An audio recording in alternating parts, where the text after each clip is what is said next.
Welcome to the 2025 Up the Grove Tropicana Speech Contest that took place at Up the Grove Elementary today.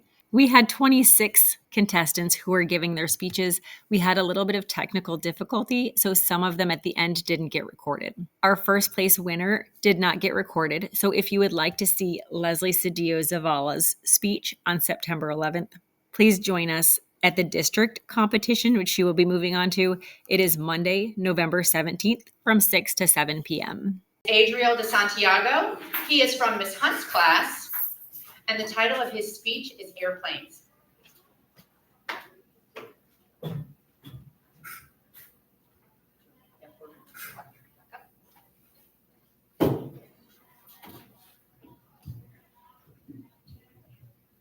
Did you know that airplanes are not just for people to travel? Airplanes can be used for other types of jobs and for battles and for environment.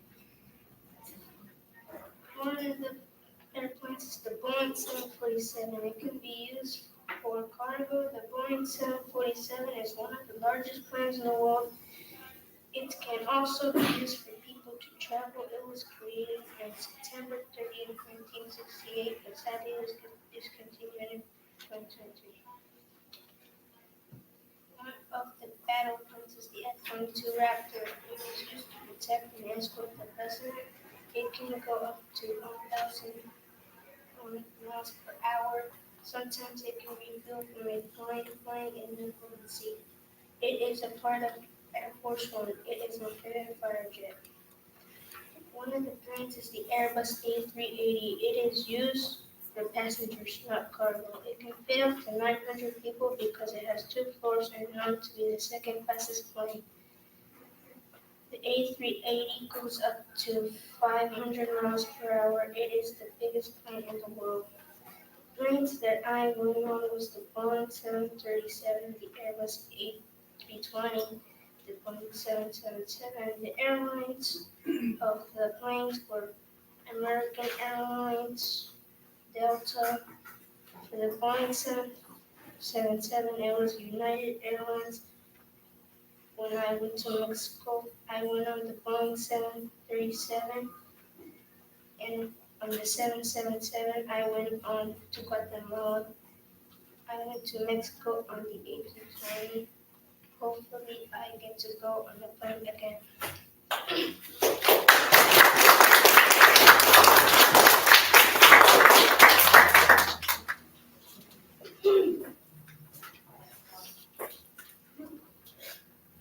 Okay, our next speaker is Evie Edge from Mrs. Hunt's class, and the title of her speech is My Dog Pepper.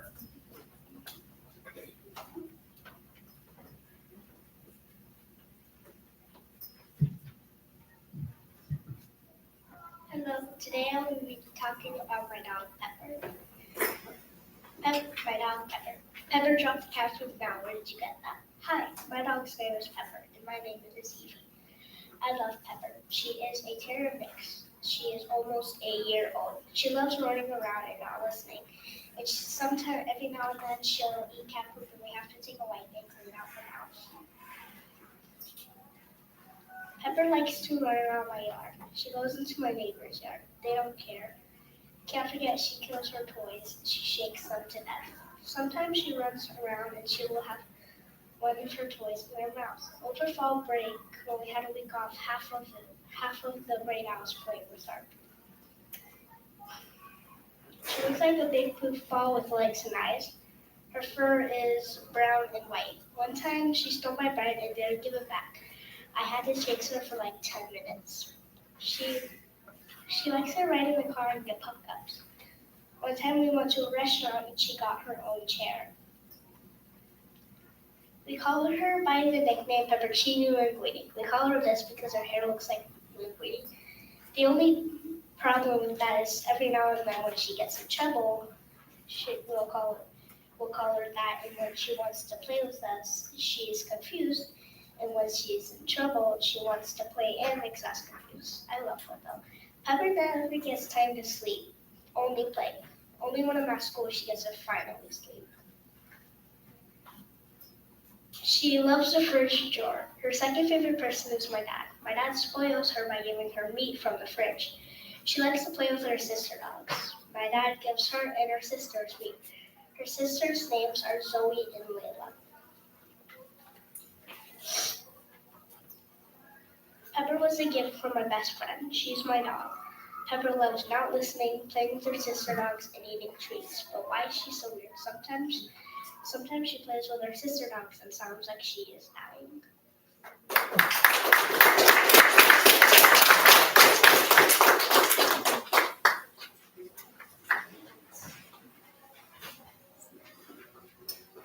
Thank you, Evie.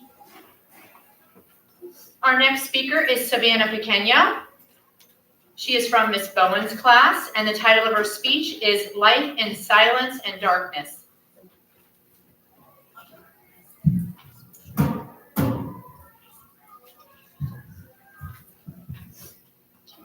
Hi everyone, today I want to tell you about an incredible woman who never gave up, even when basic living seemed impossible. That woman was Helen Keller. She became blind and deaf at a very young age. Helen Keller was born on June 27, 1880 in Tuscumbia, Alabama. Helen was 19 months old when she became very sick with an unknown illness. That eventually caused her to lose her hearing and eyesight. Can you imagine living with no sights or sounds? Helen felt trapped in silence and darkness, and became wild and unruly out of frustration. Her parents felt hopeless, but when Helen was 6 years old, a teacher by the name Anne Sullivan came into her life. She taught Helen words by writing the letter on the palm of her hand. Her first word she learned was water. Anne placed Helen's hand under running water and spelled out water, W-A-T-E-R, into the palm. Suddenly, Helen understood everything happening. That was the beginning of her amazing journey. Helen worked hard and learned how to read, write, and even talk. She became the first deaf and blind person to earn a college degree. Isn't that amazing? She didn't let her disability stop her. Helen spent her life helping others, wrote books, and gave speeches. And that led her to inspire others. A lesson we can learn from her is that no matter what obstacles we face, we can overcome them with courage, determination, and positive attitude. Helen once said the only thing worse than being blind is having sight and no vision. That means it's not just about what we see with our eyes, it's about believing our dreams and never giving up. So next time something feels impossible to do, think of Helen Keller. She wasn't able to see or hear, but she did dream big, worked hard, and changed the world, all while living in silence and darkness.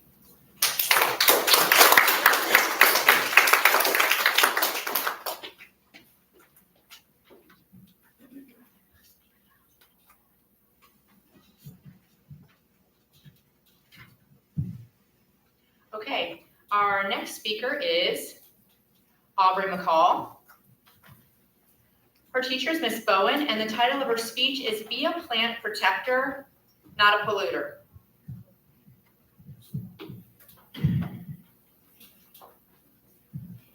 Every time someone drops something on the ground, our road gets a little dirtier. However, every time someone picks something up, our road gets a little cleaner. Let's start with our first problem, trash. Trash can hurt animals and make them endangered. When animals try to swallow trash, they can choke or block air from going into their bodies. Fishing line, broken nets, and plastic six-pack rings are some of the biggest offenders of litter that is harmful to animals. All of these can tangle around them if they try to swim through them or even around them.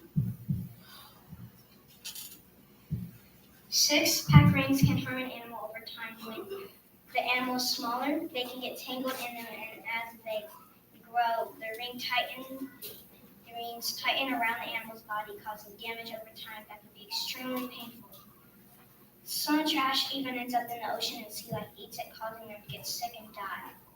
Broken glass is also a problem because it can cut the animals and cause them to get an infection if the wound is not treated. Trash can also spread to plants and crops, which can block the sunlight from getting to them. This litter can also cause a breeding ground for diseases that could kill plants. Litter can also discourage people from going outside and can make them very sick. Another problem is harmful chemicals. Many materials that are used in our yards and in farms can be carried away by rain and wind into our lakes rivers, and oceans. These chemicals can also get in our soil. They can also cause many problems with the water they flow into, such as green algae. Green algae can travel into our oceans and cause marine life to die. These problems can be expensive to clean up every year. It costs governments, businesses, and taxpayers a lot of money each year. This money would rather be spent on the community and make it better. They could spend that money on cutting trees if they're overgrown.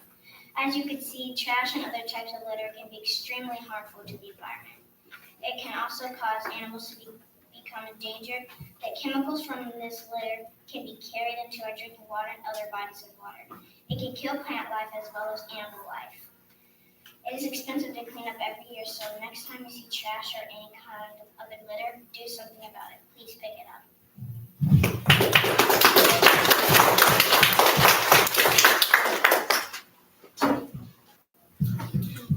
That was awesome. Thank you, Aubrey.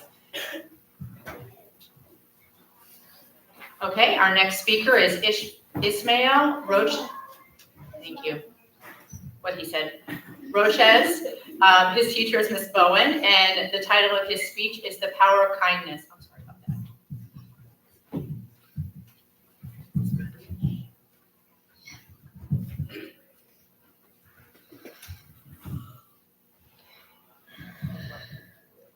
Have you ever had a bad day and then someone smiled at you or helped you out for no reason? How did it make you feel? Great, right? That small act of kindness can completely change your day.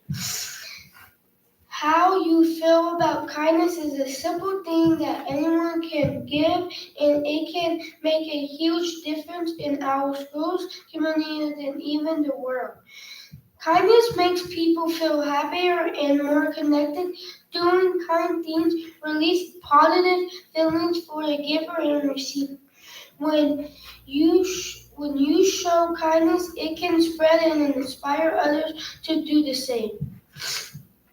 Small acts of kindness, like for instance, if you are helping someone, can make a big impact on someone's day. It can even turn someone's bad day into a great day.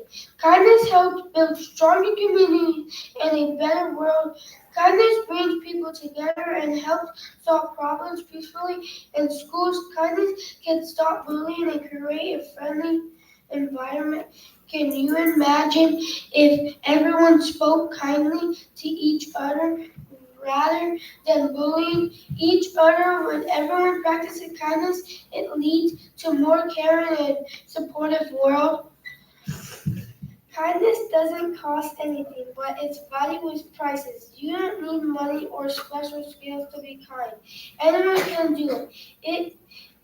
A simple smile, kind words, or helping can make someone's day better. When people see others being kind, they are inspired to do the same, creating a chain of reaction of kindness. I don't know how to spell it. I'm sorry. Is known for saying, "Be changed," to wish to see in the world. This means if I want to see a change, then it starts with me. Kindness may seem small, but it can change lives in schools, even the world. When we choose to be kind, we spread positivity and make life better for everyone around us. So let's remember that every act of kindness, no matter how small, definitely matters. Together we can make kindness a habit that brightens our world.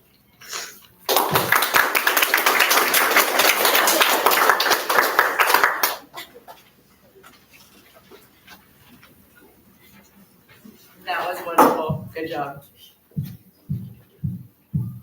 Sorry. Next speaker, Lisette Cruz from Miss Reyes' class, and the title of her speech is Immigrants.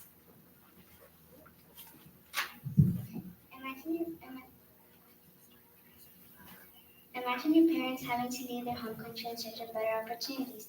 Many immigrants come to America for that very reason. They come to support their families and build a better future. But working hard, they not only make life better for themselves, but also help people in so many ways. While many people don't see immigrants as important, I see them as role models. I see this way because my parents came to America for a better life and for a job. They all told me if I want to have a good life, I had to work hard for it. Immigrants know to me because my parents faced many challenges and they sacrificed a lot for me and my siblings. My parents always tell me to do well in school because they're risking their lives in the hot sun conditions just for me. They are the reason for doing good in school, and I look at it as a way to repay them for all the sacrifices. It's like my mom always says what's hard to do, working in the sun and picking up a pencil. So how do you view immigrants and what impact do they have on America? Right now, immigrants are a big topic, and everyone talks about how they have a negative impact. Even though some immigrants may come to the United States without proper papers, they still work hard every day to make this country stronger. Without them, who would harvest the fruits and vegetables we eat, clean hotels we stay in, build roads we drive in, or help raise buildings that shape our cities? The answer is immigrants. They play a big role in American life. Next time you sit down and enjoy your meal, think about the hands that picked that food. It's the immigrants whose hard work and sacrifices help keep this country going. My dad has an important job. He puts sheet metal on buildings. My dad means the world to me. He is the reason I was good in school. Since my dad works in tough conditions like in the sun, it causes him to get sunburned. Working long hours can increase his chances of getting skin cancer, and working on rooftops puts him at a risk to fall. Another challenge we face is being able to spend time with each other. I don't see my dad that much because he leaves work at 4 a.m. in the morning and comes at 10 p.m. at night. When I do see my dad, I notice his hands are dirty, rough, and are covered in blisters. He works hard so my hands can stay clean and soft. And I know when he says he had a good day, it's just too hard that truth is the day he had. In conclusion, even if some immigrants come to the country without following the law, they still do so much to help America. A lot of people might not see how important they are, but once they see the sacrifice they make for their families, you might see them do what I do. Maybe one day immigrants will be fully welcome into the United States, but for now, we'll just keep dreaming.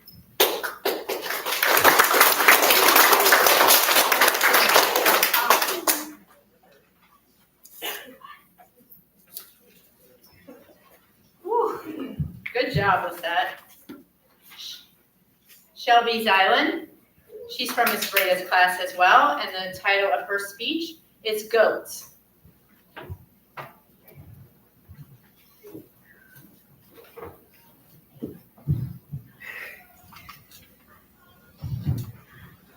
Did you know that goats can develop accents? Just like people, these clever animals can change the way they bleat, depending on who they spend the most time with. Whether they're hanging out with goats in a barn or living near humans, goats can pick up different sounds, making each turn sound a little unique. It's amazing to think that even goats can have their own voices. But that's not all. Goats are super interesting animals. They are curious, clever, and love to explore everything around them. Here's a fun fact. Columbus brought goats to America way back in 1493. And get this, today there are over 210 different breeds of goats all around the world. That's incredible, right? Goats come in so many shapes, sizes, and colors. It's like a whole goat party out there. Furthermore, goats' pupils are rectangular to give them a larger range of vision. However, they're unable to look up or down without moving their heads. That means they constantly shift their head position to fully scan their surroundings. This combination of clever eye design and head movement makes goats excellent at staying aware of everything around them. Goats are intelligent social herd animals. They are also able to tell the difference between happy and unhappy human faces. Of course, goats have been found to prefer happy faces. To continue, goats were domesticated over 10,000 years ago. It was actually the first animal domesticated by humans. Milking a goat can be a little tricky, but it's kind of a fun routine. First, you put the goat on the milking stand and give them some tasty food so they're happy. Then you clean their udders to make sure the milk stays fresh and safe. Next, you place the container underneath and gently squeeze the udders until the milk starts flowing. Finally, once your container is full, you put the fresh milk in the fridge. Ready to enjoy. It's a bit of work, but after seeing all that milk makes it totally worth it. To wrap things up, goats are truly fascinating animals, from developing their own accents to having clever rectangular pupils. These are curious, smart, and full of personality. They have been part of human history for thousands of years, helping us with milk and more. And they continue to surprise us with their intelligent and playful behavior, whether it's exploring, communicating, or just being their quirky selves. Goats show us that even the animals we think we know best have amazing secrets. Next time you see a goat, watch closely. You never know what cool trick you might spot.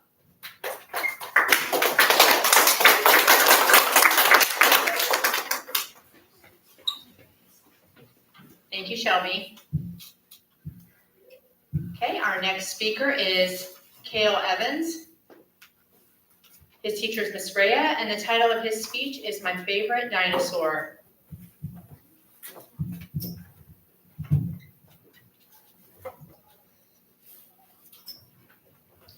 Roar! Dinosaurs, a group of reptiles that dominated the land over 140 million years ago. Dinosaurs have so many interesting facts. They are my absolute favorite. I'm going to tell you about my top favorite dinosaurs. There are so many amazing ones to choose from. From the Tyrannosaurus Rex to the Triceratops and lastly the Velociraptor.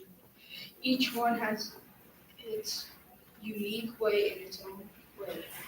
My first top favorite is the Tyrannosaurus Rex. It is my favorite because they're the most interesting. They could grow up to 40 feet long. They weighed about 9 to 10 tons. That's like the weight of a school bus. That's insane. They were also able to constantly regrow their teeth just like sharks do. The T-Rex was a carnivore, meaning they ate meat. The T-Rex would eat other members of its own species. They pretty much ate anything. Probably one of the most powerful and dangerous dinosaurs during that era. Coming in second place on my list is the Triceratops. The Triceratops only ate plants, meaning they were herbivores. The Triceratops, coming from Greek, meaning three-horned face. They use their horns to defend themselves from animals. They also had sharp parrot-like beaks used to clip plants that they would eat. Lastly, my third favorite is the Velociraptor. They were very fast predators. They were about the size of a big turkey. They weighed 55 to 100 pounds. They had feathers and wings but could not fly. Because they were fast predators, they used their speed to hunt their prey. They had sharp teeth and a large curved claw on each foot like the Tyrannosaurus Rex. They were, instead of going after the dinosaurs. As you can see, dinosaurs have a lot of interesting facts. Dinosaurs are truly some of the coolest creatures ever to walk on Earth, from the mighty Tyrannosaurus Rex to the strong Triceratops and the speedy Velociraptor. Each one had something amazing that made it stand out from the rest. I wish I could see them in real life, well, maybe from a safe distance. Dinosaurs will always be my favorite. What is your favorite dinosaur?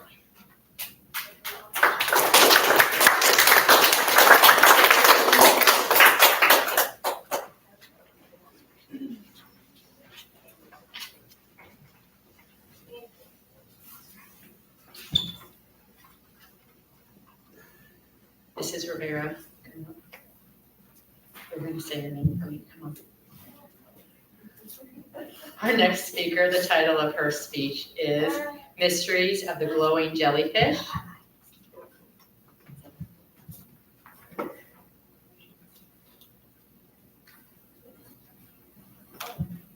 That's the title. That's your title. Okay, and her teacher is Ms. Gutierrez. Say your name for me. Okay. Imagine drifting to the ocean, weightless and glowing. That's the life of a jellyfish. These fascinating creatures have been floating in Earth's seas for over 5 billion years, even before dinosaurs existed. With no brain or heart and bones, jellyfishes rely on their bodies to survive. Jellyfishes are ancient, simple yet fascinating creatures that have survived millions of years by adapting to life in the ocean. Flowing softly in the dark ocean, jellyfishes move with a graceful rhythm. Jellyfishes are soft, graceful sea creatures that have floated through the ocean. Jellyfishes are incredible sea creatures that show how unique and adaptable sea life can be. Despite their simple bodies and lack of brain and bones, they have lived for millions of years in the ocean around the world. Their beautiful appearance camouflages the power that they have. Jellyfishes have a powerful sting. They have venom that can cause severe pain, cardiac arrest, and even death in humans. Jellyfishes go through a natural phenomenon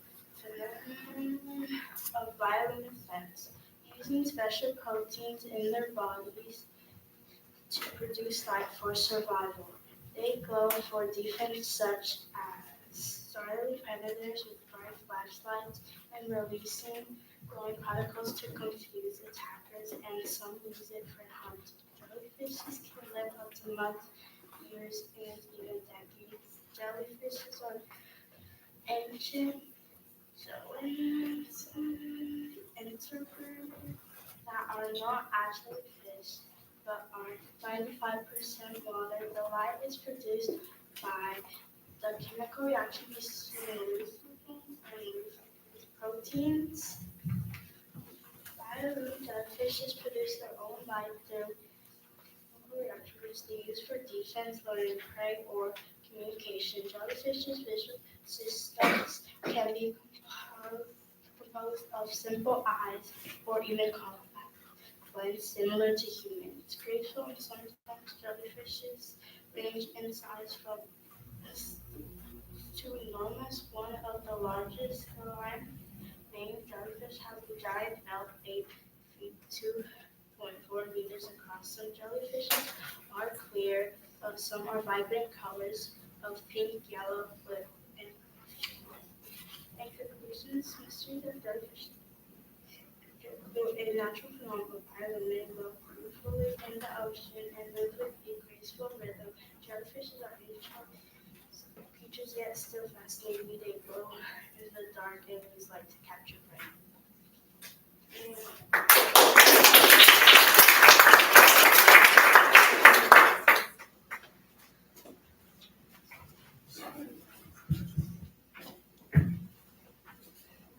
Eva Cintron from Miss Gutierrez's class.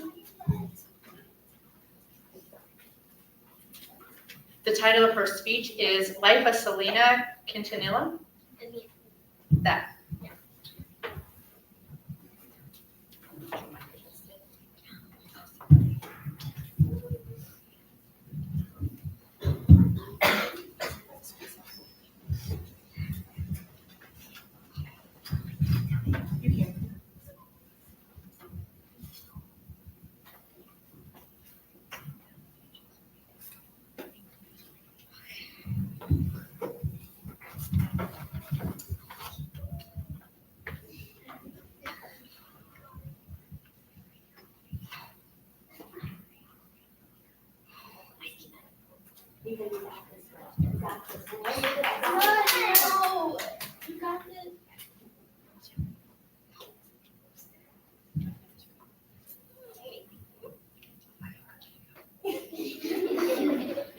The crowd is gathered at interview, screaming her name. Then you hear cymbals crashing, the bass is playing, and then you see the carriage bring out the star of the show. This star yells up. This star yells up, how are you doing, Houston, Texas? This is the voice of Selena.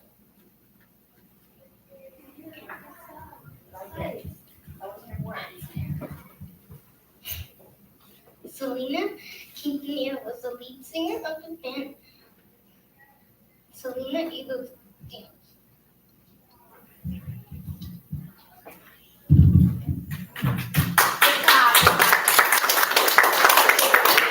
You want to come back up later because you feel differently? You can, okay, girl? You got that. You did a good job. It's hard. It's hard to get up here, guys. Good job. This is stuff you should practice in your classroom, right? And that you're going to practice when you go home, okay? Okay, here we go for the next person. Carlos Ramirez from Miss Gutierrez. Steel brain rot versus grow a garden.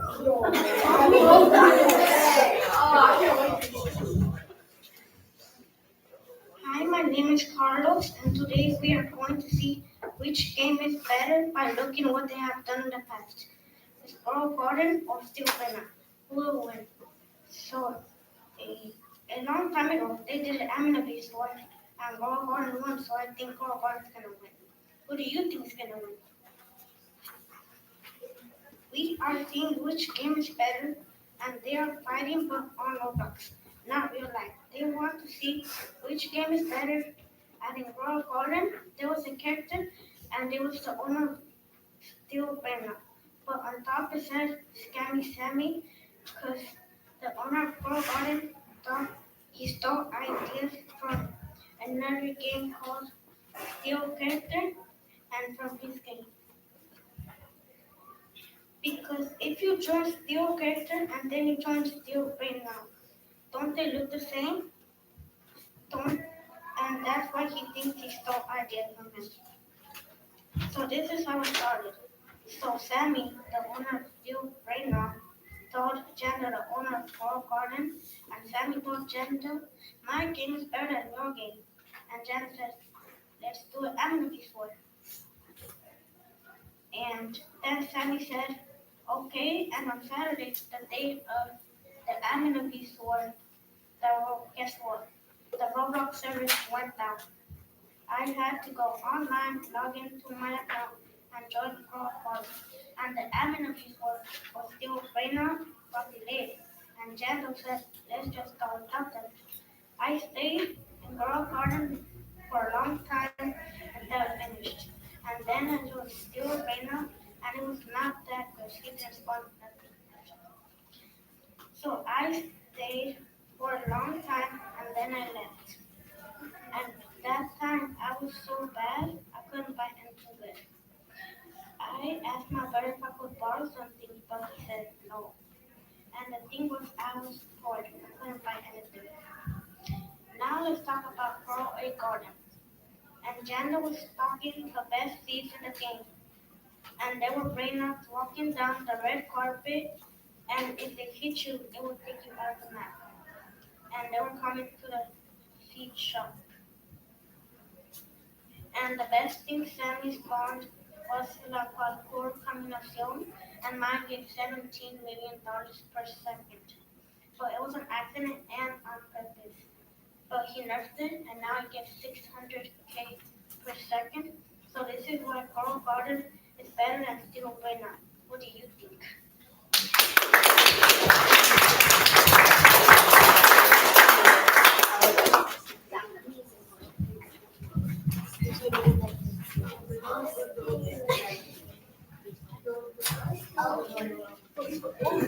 All right, are you ready? Okay. Our next speaker is Sophia Perez from Austin Rivera in Miss Hernandez's class, and the title of his speech is The Game I Love.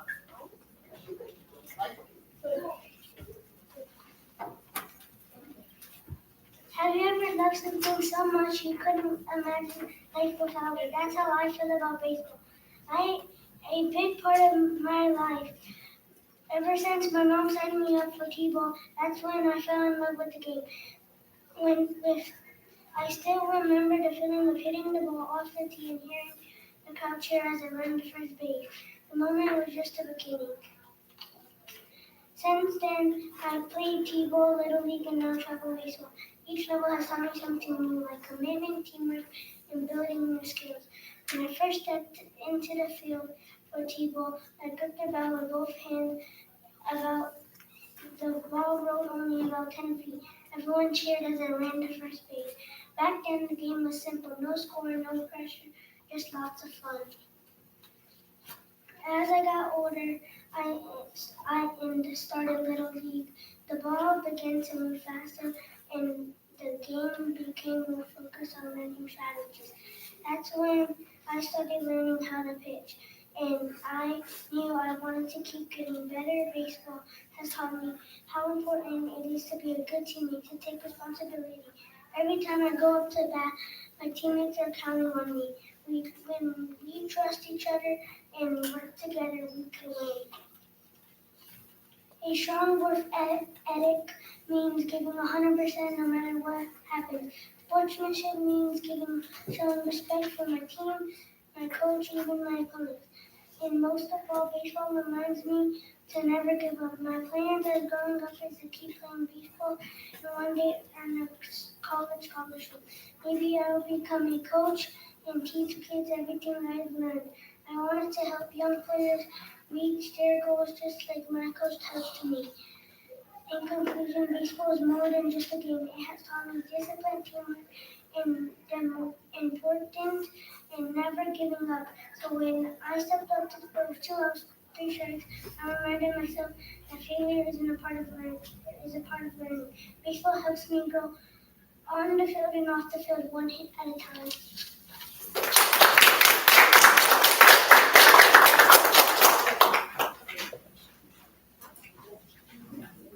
Okay, great job, Austin. The next speaker is Sophia Perez from Ms. Hernandez's class, and the title of her speech is Adopting Pets.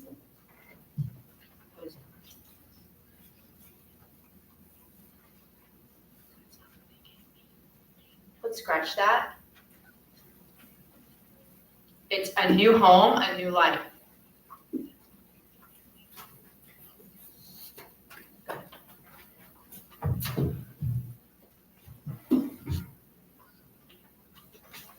Some of us have pets and some of us don't. Adopting a pet is a big responsibility, but it also brings a lot of happiness. Pets need care, love, and attention, and they can make a big difference in your life. I have allergies, but my family still adopted 8 cats and 3 dogs. Even though it's a lot of work, I love every single one of them. When you adopt a pet, you are not only giving them a home, you are giving them a new life. Some pets start out shy or scared, but with kindness and care, they can become happy and playful.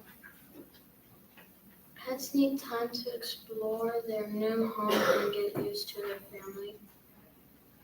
It's important to feed them properly and give them what they need to stay healthy. Sadly, not every pet gets adopted. For example, big dogs are sometimes left behind. But even if you don't get the exact pet you want, you can still be grateful for the one you have.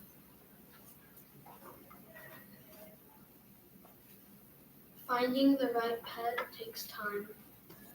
You need to make sure you're really ready to take care of them. Just because you like one doesn't always mean you're ready for the work it takes. Adopting a pet is a big choice, but it's also one of the best things you can do. When you give an animal a love and a home, you make both of your lives better.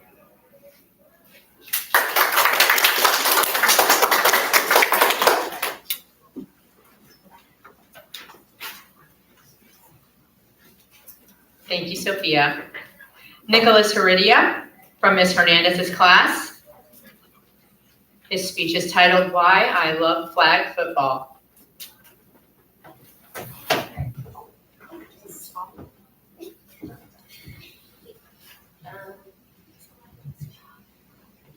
October 11th was the very first time I put on a jersey and cleats. I felt nervous because I thought we might lose the game, but I had confidence in myself and my team.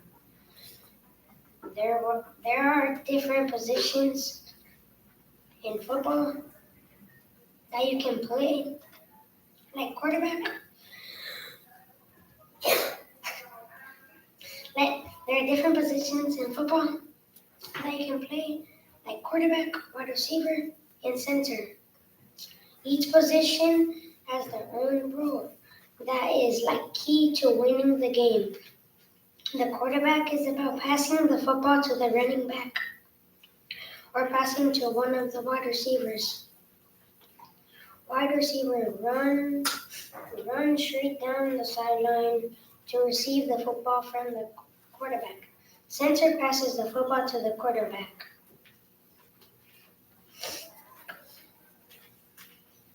The best part of playing this new sport is the friendships that I have created with my teammates. Every game with them is fun and enjoyable. We are all learning together. On October 11th, I put all of my practice and hard work to test and scored my first touchdown. My unique celebration is the sign of the cross because it means thanking God for letting me make a touchdown. My hard work, motivation, and dedication paid off. Flag football is such a fun sport. Every touchdown I make, I thank God for the victory. Playing a sport I enjoy while making new friends allows me to create new memories.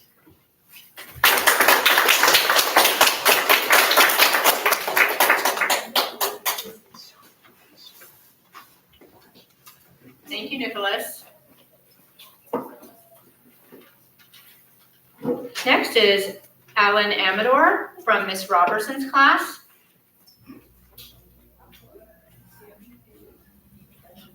Yeah, Dell's not here. Sorry. The title of his speech is Fish Farming.